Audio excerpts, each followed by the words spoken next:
joined by a whole lot of other organizations. Because of the tight time schedule, I'm going to keep introductions very short. Let me thank you first for being here. And I also want to thank all of our sponsors that made all this possible and gave us the support that we needed, both financially and with a heavy workload to make this happen. I'm Carolyn Breedlove, and I'm the co-chair of the summit. I work with National Education Association's Green Across America initiative, which is housed in our External Partnership and Advocacy Division, which was a very important place to be as we started to put this summit together. Who's DC? I must see him somewhere. Oh, there he is. Okay, I'm going to tell a story about this man. DC Randall is a member both of the Ecological Society of America and of National Education Association, because he knew one of my colleagues, and she and I worked together. He put the whole thing together. She introduced us, and that's what started this entire summit, was just that chance meeting, not by chance. But think about what would happen if all of the people in this room had encounters like that. We could just magnify this way beyond this room, because the knowledge and the wisdom and the creativity and the passion that are in this room just defy understanding. So anyway, I just wanted to give some credit to DC Randall from Minnesota, and tell everyone that this is such a great opportunity for us to begin to infuse environmental education into the entire society so that we actually can change the behavior. It's my privilege to introduce Becky Pringle, NEA Secretary Treasurer. She has 31 years of teaching middle school science, and she's come up through the ranks of almost every position in the NEA so far. So far. And she's much loved by the NEA staff and by the members of NEA. So I would also like to introduce her as my partner in the Solar Decathlon, which I know that we see people here from the Department of Energy. So that's a really great energy efficiency program that we have with the Department of Energy. So I would like to introduce you to Becky Pringle.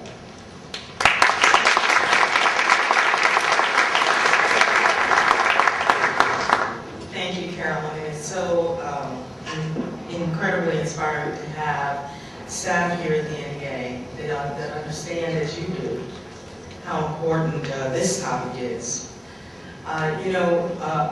Rachel Carson, who was regarded by many as the intellectual founder of the environmental movement, early on, she was optimistic in her belief that natural processes would prevail over human manipulation.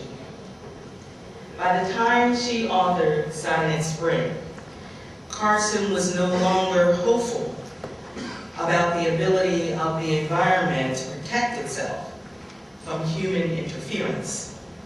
She had begun to understand the destructive impact civilization had had on the environment, and began to articulate a philosophy of how civilized people ought to relate to nature and its care.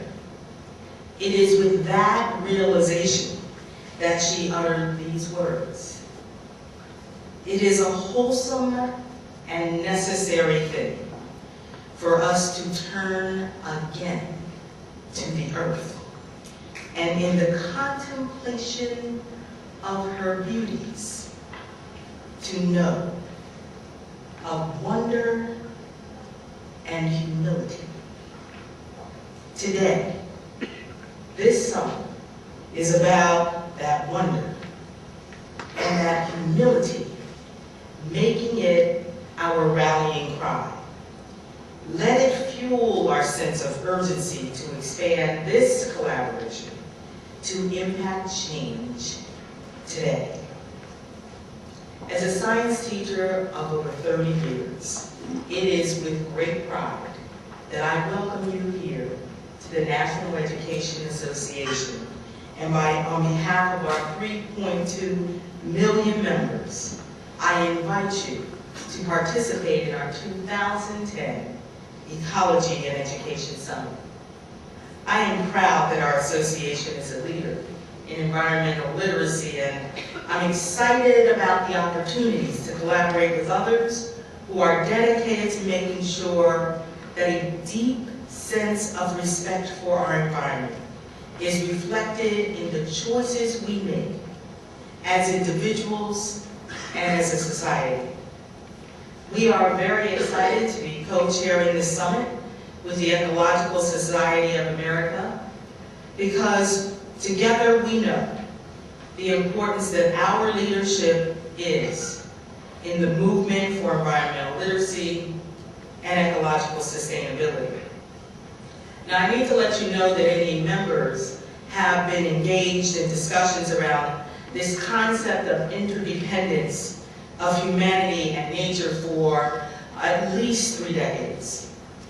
Of course, I need to brag a little bit on the NEA, if you will give me just a moment. Along with Target, NEA just awarded 55 Green Across America grants of $1,000 each to our classroom teachers who are interested in this work throughout the United States. Now, if you combine that with our NEA Foundation's Green Grant Program, that means we have awarded grants of almost 155 projects. Last year, you heard Carolyn talk about our partnership with the Department of Energy on the 2009 solar decathlon, where we challenged 20 collegiate teams to design and build and operate the most efficient solar-powered homes. As that was going on, we worked together and pulled together curriculum from our teachers all over the country, and we brought over 1,500 middle school students that day to the mall to not only view the homes, but also to go to a variety of workshops that we had set up. And then, if I could get a drum roll. Good job!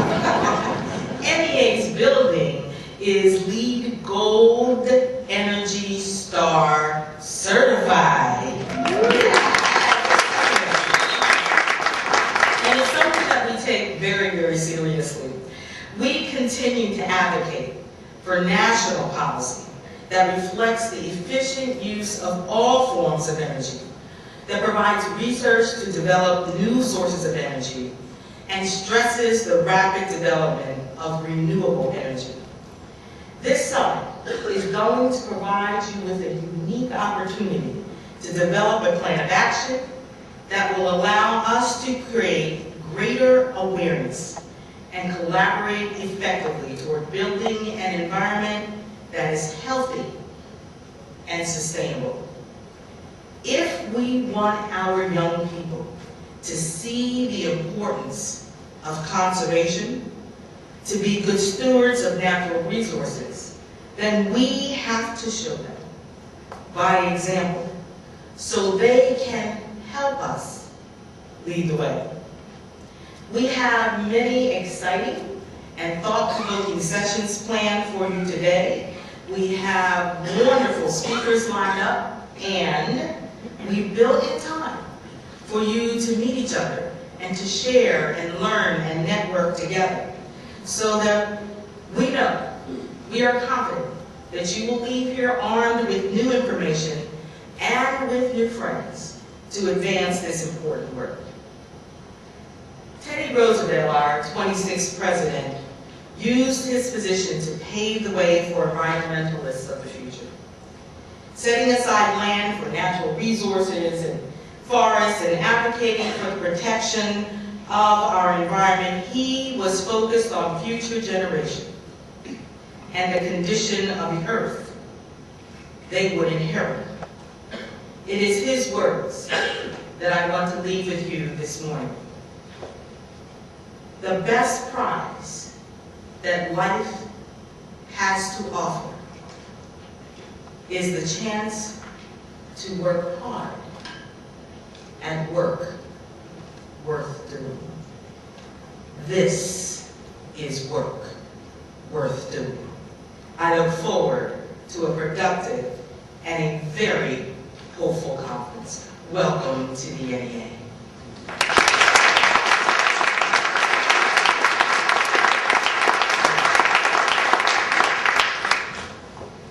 You all see why we love her so much.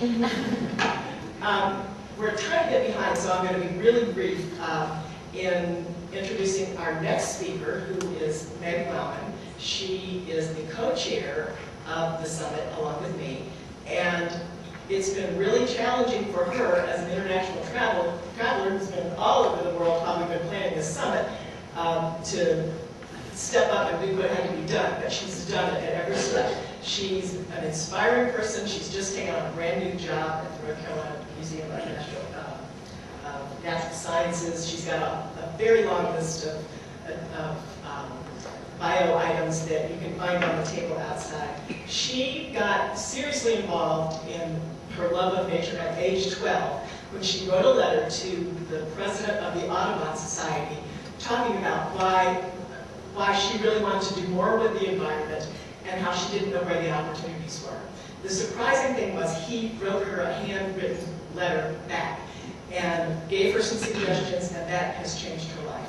So I introduce to you Meg Wellman.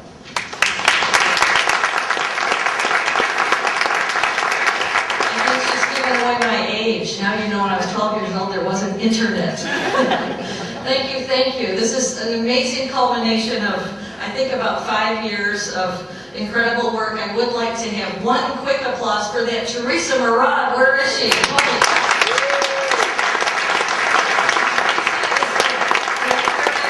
University for ESA, and she was the glue that got me on the phone and got Carolyn Carell, and really and truly this is a miracle. But I think the two most exciting things about today is, one, in this room we have clergy, teachers, students, scientists, policymakers, sports heroes, role models, citizen scientists, parents, media people, writers, NGO leaders, and environmental advocates. So our dream was to have a conversation that was a little different from what we usually do in our conferences in our professions. And I think the second ground rule for today is that we do want this to be different. We have a wonderful cutting-edge facilitator. We don't want you to sit in the back of the room and go, this is more boring than my 5th grade science class was. We want you to think that everybody up here is ready for conversation, discussion, and in sometimes anxious moments to think harder about what we do.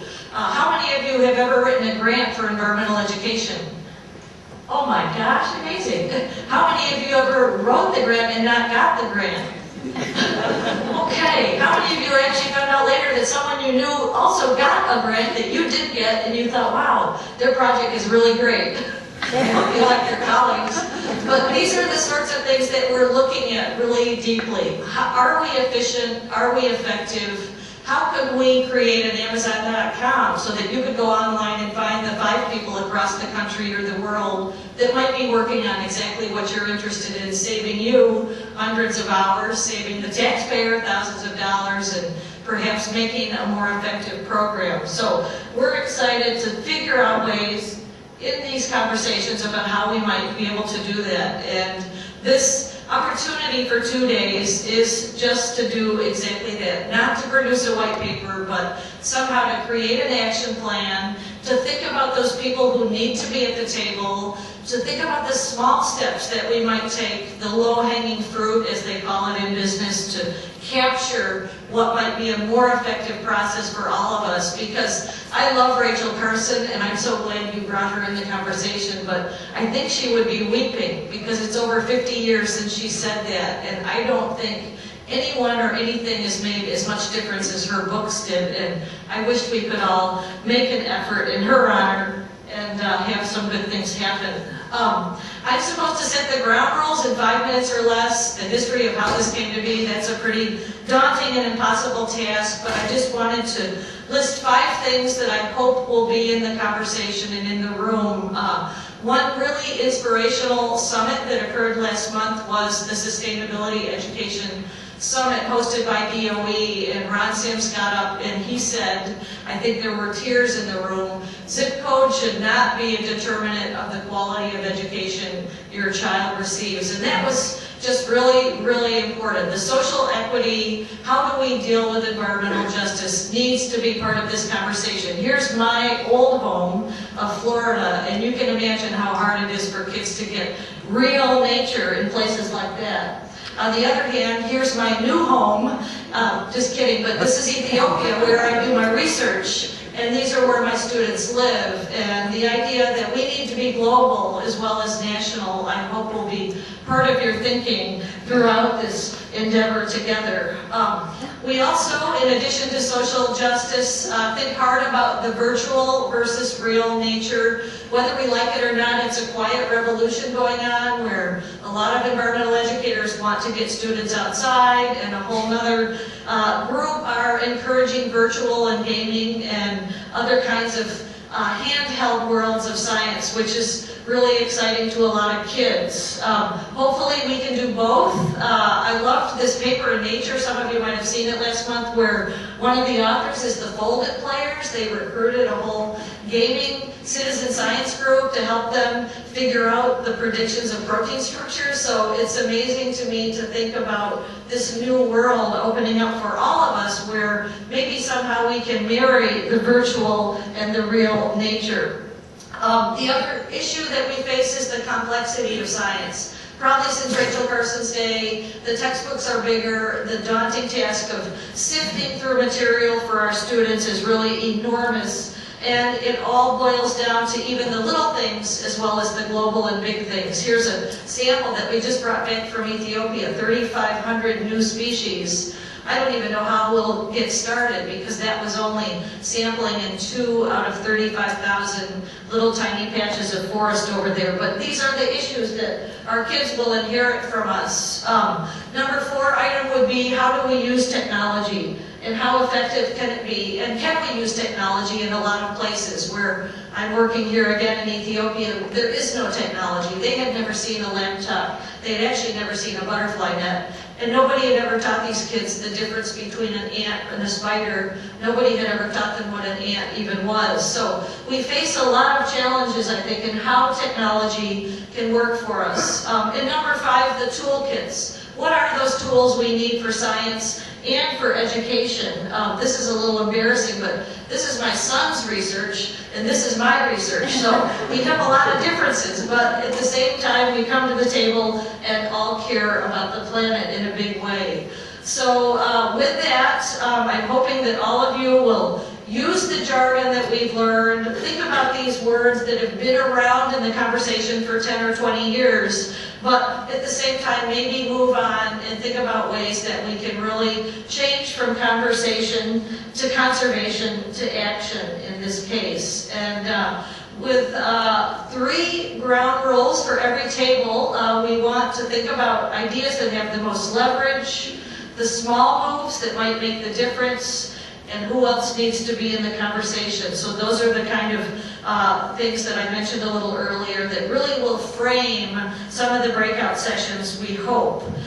So in closing, I just wanted to remember another significant event. Howard Hughes had sponsored an education summit a few years ago, and Bruce Alberts gave a very stirring talk where he said, put the textbooks away. He shocked all of us who are science teachers, but he had some really interesting things to say. I spoke on behalf of ESA at that meeting, and he came up to me afterward and he said, thank you for being the only speaker that put children in your slideshow. So in closing, I just have about 10 pictures of why I do this. I think that I always try to remember that the most important generation that really will benefit from the work that Becky explained is so important are these kids, not just in America, but hopefully all over the world. And it is a daunting task, but I think they deserve it, and I really look forward to working with all of you. So thank you.